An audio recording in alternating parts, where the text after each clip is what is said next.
Today we will start the new topic, that is diabetes. Okay, so whenever I say diabetes, okay, there are two things which is confusing you. One is called diabetes mellitus and another is called diabetes insipidus, right? So both start with word diabetes. Okay, so what exactly? First we will see the diabetes mellitus. Diabetes mellitus, it is inability, okay, to produce or respond to insulin. So it is the inability of body to produce or to respond to the insulin, and because of that there is a problem in carbohydrate metabolism, और carbohydrate metabolism में अगर कुछ problem अगर हो गया तो क्या हो जाएगा, ग्लूकोज जो है उसका कॉन्सेंट्रेशन ब्लड में बढ़ जाएगा, right? Look at this. So what is diabetes mellitus? It is inability to produce or to respond. I am not saying only for production. देखिए बहुत important word है, production और you can say response. Insulin जो hormone है, pancreas जो secrete करता है, we already know in case of your first lecture of anatomy, in case of endocrine anatomy हम लोगों ने ऑलरेडी देख लिया है कि इंसुलिन का प्रोडक्शन जो है पैंक्रियास के beta cell of islets of Langerhans, वो अगर प्रॉब्लम में है तो या इंसुलिन प्रोड्यूस होगा लेकिन उसका रिस्पॉन्स नहीं होगा, right? So here this is very important. It is the inability to produce और रिस्पॉन्ड टू होम इंसुलिन. यानी एक तो इंसुलिन प्रोड्यूस ही नहीं होगा तो वो एक प्रॉब्लम हो गया, तो रिस्पॉन्स तो आएगा ही नहीं. इंसुलिन प्रोड्यूस होगा लेकिन उसका रिस्पॉन्ड नहीं आएगा, दोनों है, okay, and that is the inability of body. Because of that, there is a problem in carbohydrate metabolism, and because of the carbohydrate metabolism problem, जो ग्लूकोज है जो कार्बोहाइड्रेट को जो मेटाबोलाइज करता है, राइट? सो पॉलीसैकेराइड को, polysaccharide will break down into like oligosaccharide or you can say trisaccharide, disaccharide or monosaccharide, and that monosaccharide unit is the glucose which is a fuel or energy source. वो energy source है, वो use किया जाता है by the cell for the cellular metabolism. Cell की activity के लिए जो एनर्जी सोर्स है ग्लूकोज, वो यूज किया जाएगा. लेकिन ये अगर यूज नहीं हुआ, राइट, अगर ये ग्लूकोज यूज नहीं हुआ तो आपके ब्लड में इसका कॉन्सेंट्रेशन बढ़ जाएगा. लाइक सिंपली है, in simple word, this is a entry. किसका एंट्री है ये? ग्लूकोज का entry in the form of carbohydrate, okay. Then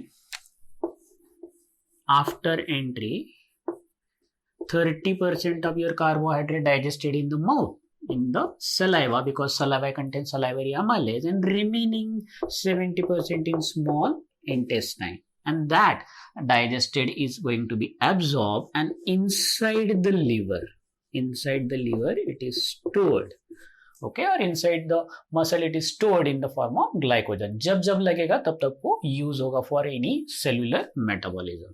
अब ये सेल को चाहिए glucose, right, for the cellular metabolism. Cell को अपना लिविंग रखने के लिए या अपना फंक्शन करने के लिए एनर्जी सोर्स जो है वो ग्लूकोज है, ओके. बट ये जो ग्लूकोज है, ये सारा ग्लूकोज ब्लड सर्कुलेशन में रहेगा. Usable form of the glucose, it is present in the blood circulation, okay. So ये जो है हम लोग करते हैं, ये ग्लूकोज है, ये यूजेबल फॉर्म में है, ओके. किसको चाहिए? ये सेल को चाहिए. ग्लूकोज ब्लड सर्कुलेशन में कोई भी टिश्यू के सेल को ये ग्लूकोज यूज करने के लिए चाहिए for as a source of energy. लेकिन प्रॉब्लम ये है कि ये ग्लूकोज ब्लड सर्कुलेशन में सेल के पास आएगा कैसे? इसको लेकर आने के लिए एक कैरियर चाहिए. क्या चाहिए? Carrier. Glucose itself doesn't come out from the circulation and enter into the cell. They require the carrier to move the glucose into the cell, and cell use that glucose for the cellular metabolism. ये जो carrier है वो है insulin. Who is the carrier for that glucose? Insulin. And what is insulin?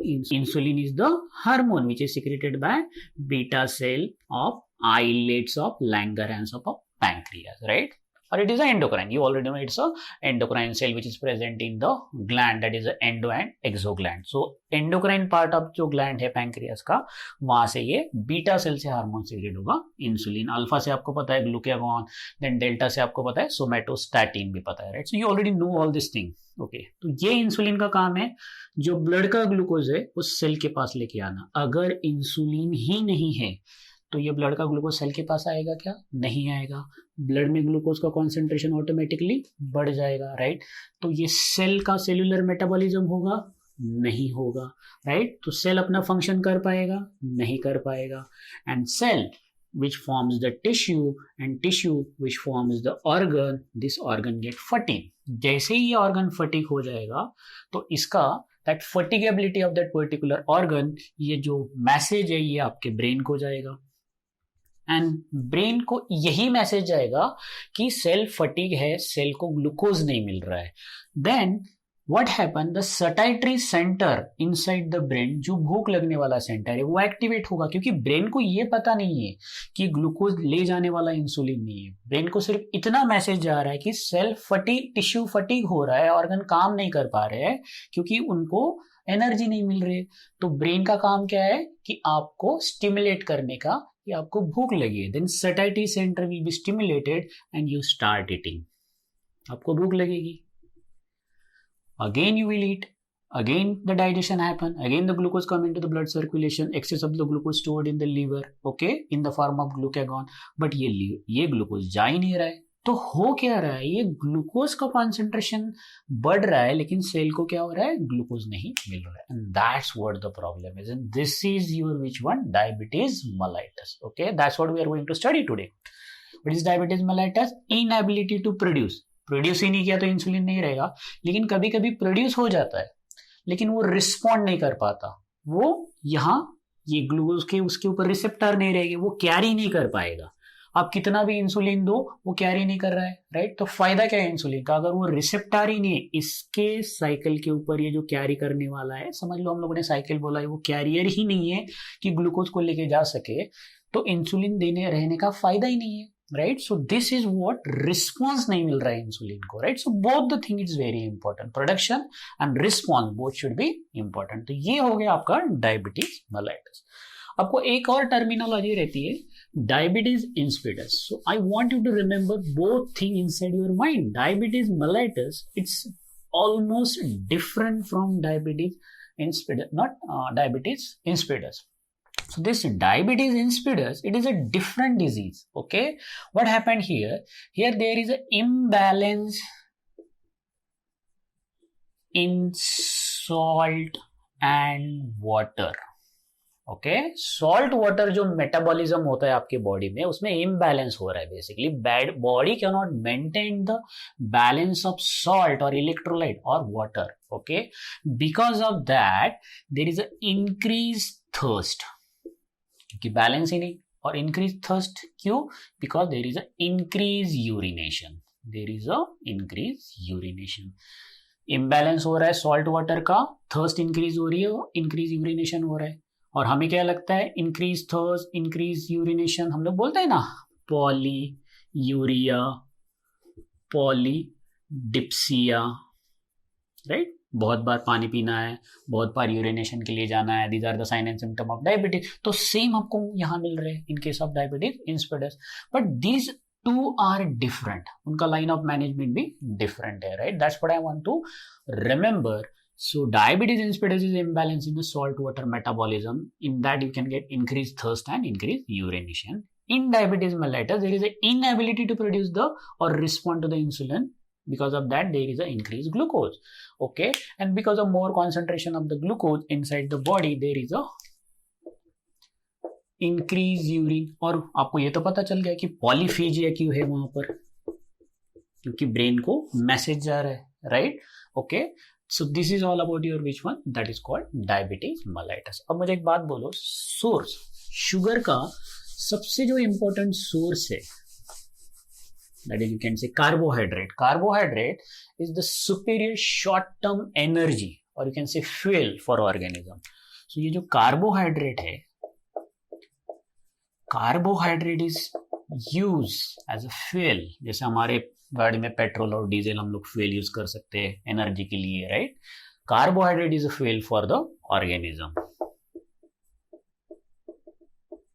Easy, you can से short term fuel, यानी बहुत जल्दी burn हो जाएगा ये, राइट. सो हम लोग बोलते हैं ना petrol is burn faster then you can से डीजल, तो इसलिए बहुत अच्छा स्ट्रोक रहेगा, यू कैन से स्पीड ज़्यादा रहेगी, राइट. तो इसका मतलब कार्बोहाइड्रेट के अलावा भी कोई है, प्रोटीन है, फैट्स है, लेकिन सबसे बेस्ट कौन सा है, carbohydrate. Superior, it's a short term fuel for the organism.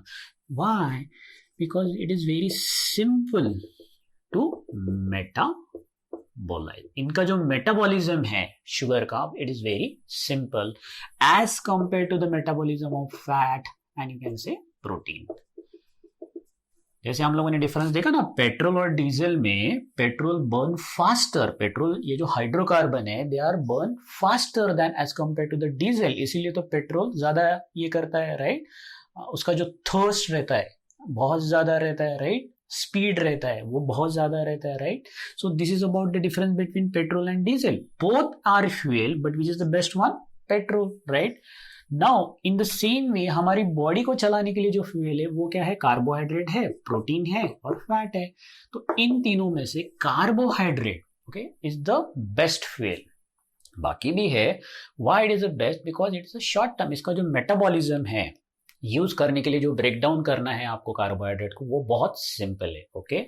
और जो सबसे इंपॉर्टेंट फॉर्म है कार्बोहाइड्रेट का जो हम लोग यूज करते हैं, that is which one, that is called the glucose. Glucose is simple sugar molecule, जिसको हम लोग मोनोसैकराइड मॉलिक्यूल, मोनो यानी one molecule, right. So it is basically the one molecule. 1 2 3 4 5 6 carbon containing compound, it is the glucose. Glucose है, fructose है, but it's a single. अगर दो होंगे तो, right, it is a disaccharide. then more than that there is a oligosaccharide, polysaccharide, and then comes the bigger molecule that is called the carbohydrate. Okay, so macro biomolecule, this is the micro, the smallest unit. अब एक unit को आप तोड़ दोगे तो अभी कुछ नहीं बचेगा, ये कार्बन कार्बन कार्बन अलग हो जाएंगे, right. So this is what I am saying, glucose is a simple sugar molecule, it's a monosaccharide, right. Energy obtain from the metabolism. अब इसको क्या करना है, बॉन्ड को ब्रेक करना है. ये ग्लूकोज मॉलिक्यूल के बॉन्ड ब्रेक हो जाएंगे, ये ग्लूकोज यूज किया जाएगा, right, for the metabolism. And then we obtain the energy. जब ग्लूकोज का मेटाबॉलिज्म होता है, बहुत सिंपल है as compare to the fat and protein. So we will get the energy, and energy it is stored in the cell. कि glucose cell में जाएगा, फिर इसका मेटाबॉलिज्म होगा और एनर्जी रिलीज होगी. In that energy is stored in the form of ATP, और ये एनर्जी सेल यूज करेगा, राइट, फंक्शन करने के लिए. So glucose is use, glucose metabolism होगा, then energy is release in the form of ATP, और वो एनर्जी सेल यूज करेगा, right. So we will already know that aerobically and anaerobically, that both the thing. Aerobically glucose metabolism जब भी होगा glucose का metabolism, okay, so this glucose is metabolize into oxygen. Glucose is metabolize into oxygen, plus there is a release of energy. Okay, not only the oxygen, carbon dioxide and water, they also release as a byproduct, right. So ये aerobically, if you metabolize the glucose, okay, so there is a release of energy in the form of ATP. ये glucose metabolism में ATP, and there is a formation of oxygen. ये end product हो गया. Plus carbon dioxide and water, plus carbon dioxide and water, these are the byproduct. ये हो गया human being. अब plant में थोड़ा उल्टा है, यही carbon dioxide plus water use करके प्लांट क्या बनाएगा, ग्लूकोज बनाएगा, oxygen is release as the by product. यहाँ पर क्या बाय प्रोडक्ट है, carbon dioxide and water release हो रहा है. वहां पर क्या बाय प्रोडक्ट है, ऑक्सीजन बाहर रिलीज हो रहा है, राइट. ग्लूकोज हम लोग यूज कर रहे हैं, right. by using carbon dioxide and water. So you need to understand the difference between the photosynthesis and carbohydrate metabolism inside the human being. So this is all about your which one? Carbohydrate metabolism. Now you already know plant synthesize carbohydrate. Plant जब carbohydrate synthesize करेगा, this one, कौन से raw material use करता है plant? Carbon dioxide use करेगा और दूसरा water. Okay, so plant basically uses carbon dioxide and water. So carbon dioxide and water, carbon dioxide कहाँ से आया? एटमॉस्फेयर ने आपने रिलीज किया, राइट? कार्बन डाइऑक्साइड आ गया. वाटर, रूट, प्लांट के जो रूट है वो वाटर को एब्जॉर्ब कर रहे हैं, राइट? सो अभी प्लांट के पास क्या आ गया? कार्बन डाइऑक्साइड भी है और वाटर भी है. So plant use carbon dioxide and water and he need the energy. Energy is from the sun. That is why photosynthesis. The energy is trapped by the pigment that is called, ये आपका हो गया already, chlorophyll pigment. And by using this raw product, they synthesize the energy molecule, that is the glucose, and oxygen is released as a byproduct. यही oxygen human use करेगा. कौन use कर रहा है? ह्यूमन यूज कर रहा है. और ये ग्लूकोज भी कौन यूज कर रहा है? Human. And that glucose is break down again into the carbon dioxide and water. तो ये ह्यूमन में बाय प्रोडक्ट निकल गए. And that same carbon dioxide again came here into the atmosphere in again used by the plant, right? So plant synthesize the carbohydrate by using the carbon dioxide and water by a process called photosynthesis. और फिर ये जो भी ये carbohydrate निकल रहा है या जमा हो रहा है वो स्टोर करके रखेगा. Here inside the plant they store in the form of starch and we stored in the form of that is called glycogen. Starch या लिपिड फॉर्म में प्लांट स्टोर करेगा. और हम किस फॉर्म में स्टोर करते हैं? In the form of that is called the basically glycogen. So this starch and lipid is consumed by animal also and we also consume this carbohydrate, right? So if you try to calculate 1 gram of carbohydrate approximately gives 3.5 to 4 kilocalorie of energy. हम लोग kilo calorie और calorie में हम लोग energy calculate करते हैं. सो कितना मिलता है? 1 ग्राम ऑफ कार्बोहाइड्रेट से एनर्जी कितना मिल रहा है? 4 kilo calorie. And this carbohydrates are simple, okay, यानी एक ही ग्लूकोज मॉलिक्यूल है. इस तरह से चेन रहेगा तो हम लोग सिंपल बोलेंगे. अगर ब्रांचिंग वाला रहेगा तो हम लोग कॉम्प्लेक्स बोल रहे हैं. तो carbohydrates are simple and complex. So carbohydrate दो टाइप के रहते हैं, सिंपल एंड कॉम्प्लेक्स. ये आपको ऑलरेडी पता है. जो सिंपल है वो अच्छे से डाइजेस्ट रहेगा, जो कॉम्प्लेक्स है उसको डाइजेस्ट होने को टाइम लगेगा. सो हम लोग किसे कॉम्प्लेक्स बोलते हैं? Lot of people they are health conscious. हम लोग बोलते हैं ना हेल्दी फूड खाना चाहिए, हेल्दी शुगर खाना चाहिए, right? So what we want to eat the simple carbohydrate जो इजीली मेटाबोलाइज हो जाए. ये कॉम्प्लेक्स वाले जो कार्बोहाइड्रेट है, if you remember there is one word which is called glycemic index. ये लिखा रहता है food product, carbohydrate food product पर. कॉम्प्लेक्स में अगर आपको याद होगा ग्लाइसेमिक इंडेक्स, ये जो कॉम्प्लेक्स का है वो इज मोर रहेगा. It is more as compare to the simple sugar. तो याद रखना है simple and complex type of sugar और carbohydrates are there.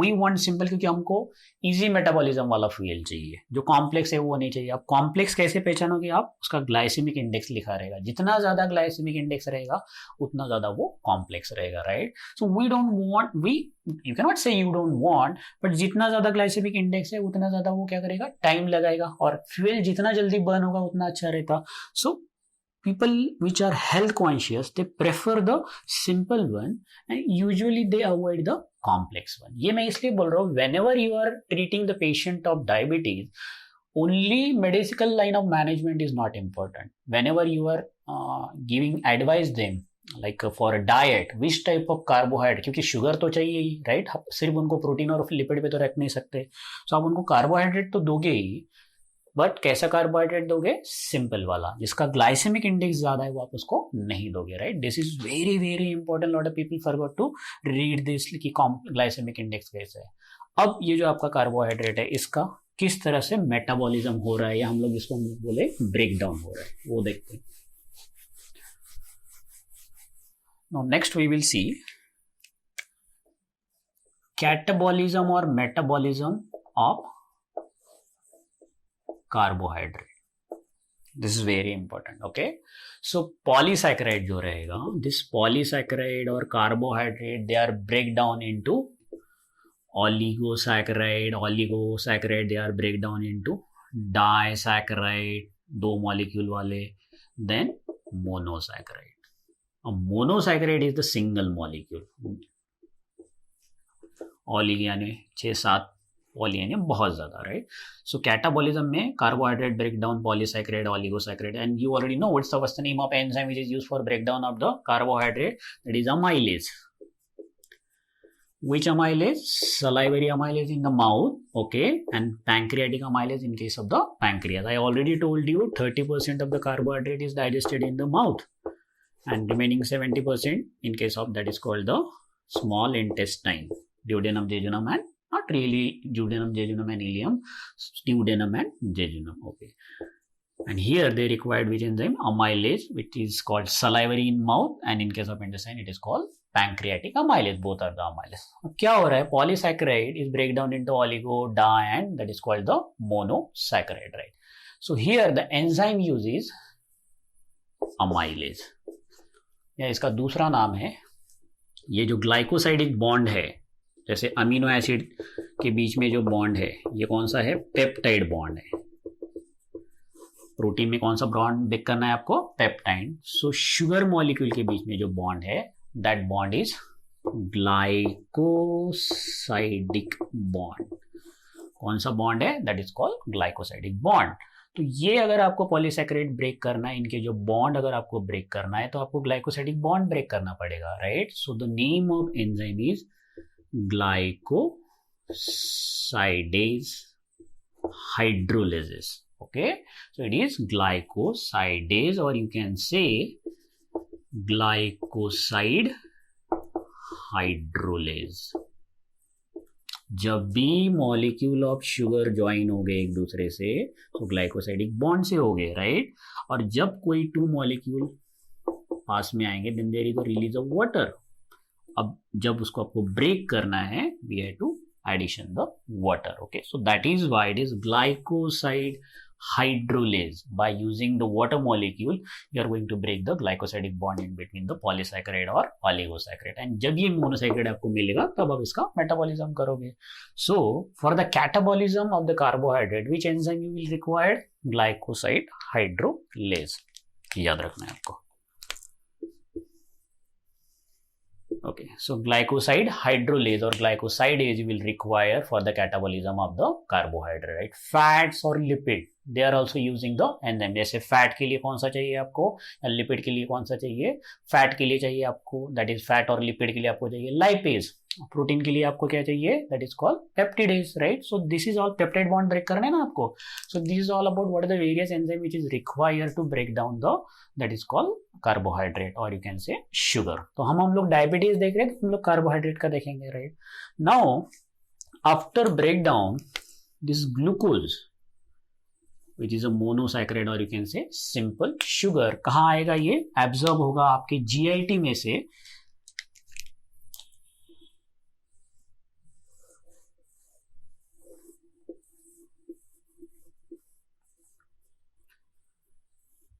Blood circulation में एब्जॉर्ब होगा इन the form of glucose. Glucose सबसे सिंपल फॉर्म है ना, ये हो गया आपके glucose. Absorbed in the form of glucose, and glucose is present in the blood, and this concentration of glucose in blood is controlled by the hormone, and that hormone is called, ये है आपके beta cell, and beta cell of islets of Langerhans secrete which hormone? Insulin. ये insulin जो है, this is the insulin, Okay, so insulin hormone control the level of glucose inside the blood. कौन control कर रहा है ये? Insulin hormone. So insulin is very very important, हम लोगों ने ऑलरेडी देख लिया है, right. Now this carbohydrate are usually stored. So the stored carbohydrate in the form of, in human it is stored in the form of glycogen in liver that we will use. Okay, क्योंकि हमारे खाने का कुछ specific time है, हम जितना carbohydrate खाएंगे उसमें का जो ग्लूकोज एब्जॉर्ब हो जाएगा and then again this glucose molecule join together to form the simple से कॉम्प्लेक्स बनेगा और वो स्टोर रहेगा. जब भी आपको यूज लगेगा तो स्टोर्ड ग्लाइकोजन ब्रेक डाउन होगा, ग्लाइकोजन लाइसिस होगा और वो ग्लूकोज मॉलिक्यूल आपके सेल यूज करेंगे, right. So this carbohydrate they are usually stored in the form of, in case of human it is stored in the form of glycogen. Okay, और जैसे plant में it is stored in the form of starch है. and you already know lipid जो है, this carbohydrate they are hydrophilic. Dissolve होता है आपका sugar आप पानी में आप डालोगे तो डिजोल्व तो हाइड्रोफिलिक है. लिपिड और फैट जो है, basically lipid and fat, they are not basically hydrophilic, they are hydrophobic. While होता है क्या कभी dissolve water में? No, that's why it is called hydrophobic. So lipid and fat, they are hydrophobic. So lipids are hydrophobic, carbohydrates are hydrophilic. So human cannot synthesize the glucose from lipid. This is very important. Human cannot synthesize the glucose from lipid. ये बहुत important है sentence.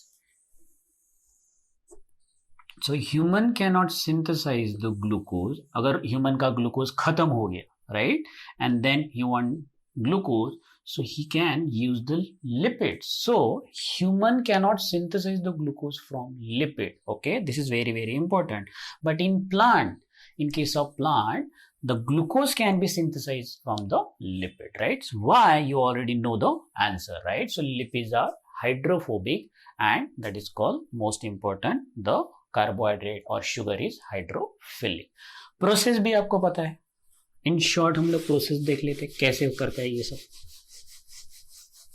If you go for the process, ये जो आपने glucose molecule है, सबसे पहले क्या होगा, इसका ग्लाइकोलिसिस होगा.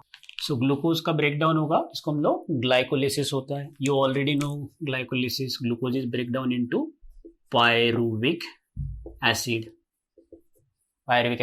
And there is a release of energy in the form of ATP. ये सेल के अंदर हो रहा है, राइट. सो ये हो गया आपका ग्लाइकोलिसिस.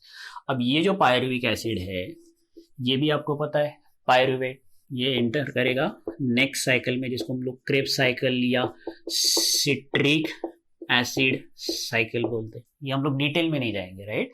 सो ये पायरुविक एसिड क्रेब्स साइकिल या सिट्रिक एसिड साइकिल में जाएगा. Okay, and then they forms pyruvate dehydrogenase. Okay, so from pyruvate dehydrogenase, this is very important. ये हो गया आपका pyruvic acid. So this is all about your which one, that is called glucose का किस तरह से मेटाबॉलिज्म हो रहा है. Then you already know glycogenesis. What is glycogenesis? Conversion of excess glucose into glycogen. That is for storage, cellular storage, to prevent excessive osmotic pressure inside the cell. एक ये हो गया और एक लास्ट है gluconeogenesis. Gluconeogenesis, it is the synthesis of glucose by converting amino acid. यानी amino acid से glucose banana. Okay, so this is called gluconeogenesis. Okay, जिसको हम लोग डी नोवो सिंथेसिस भी बोलते हैं. De novo synthesis. So synthesis of glucose from amino acid, that is cell में का जो प्रोटीन है उससे ग्लूकोज बना, right? And glucose is an energy source, you already know, for muscle cell, brain and everywhere, like RBC also. And almost one molecule of glucose use 35 ATP molecule as a energy source. So this is all about your which one, that is called carbohydrate metabolism.